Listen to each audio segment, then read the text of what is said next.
For latest information and news, please subscribe Khabrein Damdar and click on the notification bell for more updates. Sanjay Chhokar ने बताया कि हरियाणा सरकार के 9 वर्ष पूरे होने के उपलक्ष्य में 26 नवंबर को अनाज मंडी समालखा में एक महारैली का आयोजन किया जा रहा है, जिसमें मनोहर लाल खट्टर के द्वारा हल्का समालखा को एक बड़ी सौगात देने की घोषणा की जाएगी। उन्होंने बताया कि करनाल में अत्यंत महासम्मेलन के दौरान मुख्यमंत्री मनोहर लाल ने बड़ी घोषणा करते हुए कहा कि 1 जनवरी 2024 से प्रदेश में सामाजिक पेंशन के लाभार्थियों को 3000 रुपये मासिक पेंशन मिलेगी। वर्तमान में ये पेंशन राशि 2750 रुपये है। इन 9 वर्षों में राज्य सरकार ने प्रदेश की पंक्ति में खड़े हुए अंतिम व्यक्ति, गरीब, मजदूर, किसान, छोटा व्यापारी इत्यादि, जिनकी सालाना आय बहुत कम है, उनके कल्याण के लिए विशेष योजनाएं चलाई हैं। आज से 9 वर्ष पहले की सरकारों के कार्यकाल में प्रदेश में निराशा, अवसाद, भाई भतीजावाद का माहौल था। बिचौलिए काम करते थे और जाति और वर्ग का बोलबाला था। हमारी सरकार ने इन सारी व्यवस्था को बदलने का काम किया है। हालांकि विपक्ष के लोग जातिवाद राजनीति की बातें आज भी करते हैं।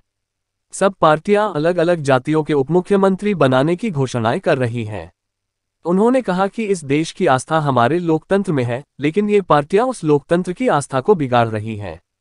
उन्होंने कहा कि लोकतांत्रिक व्यवस्था को ठीक करने के प्रधानमंत्री नरेंद्र मोदी ने आह्वान किया था कि विपक्षी पार्टियां चाहे जातिगत राजनीति पर चलें, लेकिन हमने समाज को एक सूत्र में बांधने का काम करना है। हमारे लिए जातियां 2 ही हैं, एक अमीर व दूसरी गरीब। गरीबों की समस्याएं और इनकी जरूरतों को पूरा करने के लिए हमने कई योजनाएं बनाई हैं। हमने आईटी का उपयोग कर गवर्नेंस के नाते से आखिरी पायदान पर खड़े व्यक्ति तक योजनाओं का लाभ पहुंचाया। हमारी सरकार ने कभी भी बिचौलियों का सहारा नहीं लिया।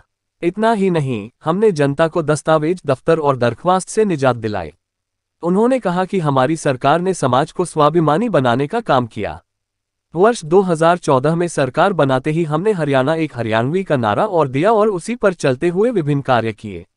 उन्होंने कहा कि कांग्रेस ने गरीबी हटाओ का केवल नारा दिया, असल में कांग्रेस ने गरीबों के साथ 420 का खेल खेला। जिलाध्यक्ष गुप्ता ने कहा कि कांग्रेस ने हमेशा गरीबी हटाओ का नारा दिया, कभी 4 सूत्रीय कार्यक्रम, कभी 20 सूत्रीय कार्यक्रम चलाए।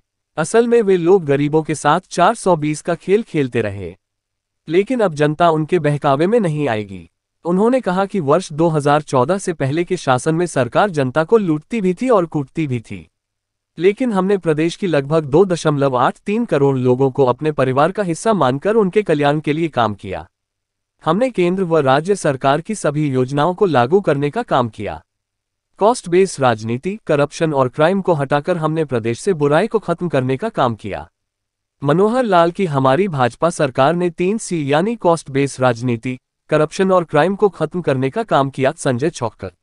बीजेपी नेता संजय छोक्कर ने कहा कि अभी हमने हरियाणा का 58वां स्थापना दिवस मनाया और इस अवसर पर मैं गर्व से कह सकता हूं कि लगातार 9 साल की मेहनत के बाद हमारी सरकार से पहले प्रदेश में जितनी भी बुराइयां पनपी हैं, उन सब बुराइयों को हम रिटायर कर देंगे। किसी भी बुराई को पनपने नहीं देंगे।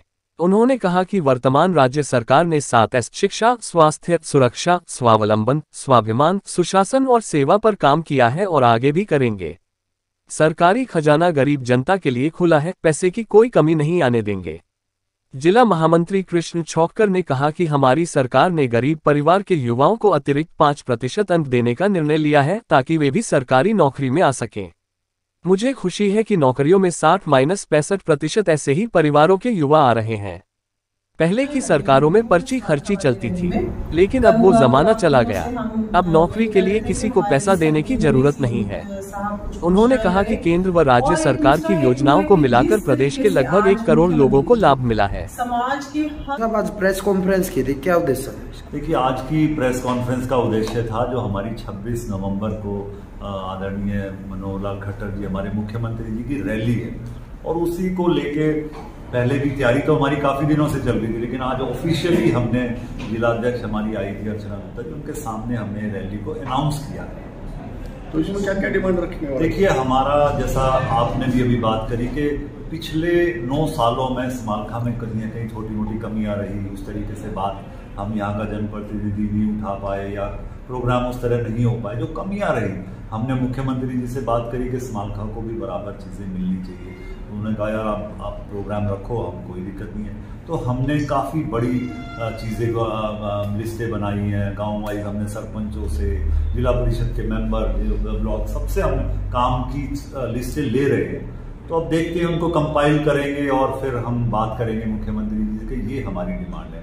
तो हमारा मोटे तौर पे ये है कि कम से कम समालखा को 200-300 करोड़ रुपए की सौगात, 200-300 करोड़ रुपए की घोषणा उस दिन हो, ताकि हमारे यहाँ पैसे की कमी की वजह से कोई प्रोजेक्ट ना रुके। सीएम साहब के अलावा और कौन से नेता? देखिए, अभी मुख्यमंत्री जी का तो कंफर्म ही है, बहुत पहले से कंफर्म हो गया था, लेकिन अभी हमारे नए अध्यक्ष हैं सैनी साहब, उनसे भी आग्रह करेंगे। और भी देखते हैं, हमारे जो यहाँ के हमारे सांसद हैं आदरणीय संजय भाटिया जी, वो भी रहेंगे। तो अभी देखते हैं और कौन कौन आ सकता है, लेकिन मुख्य अतिथि जो है वो मुख्यमंत्री जी है। For latest information and news, please subscribe Khabre Damdar and click on the notification bell for more updates.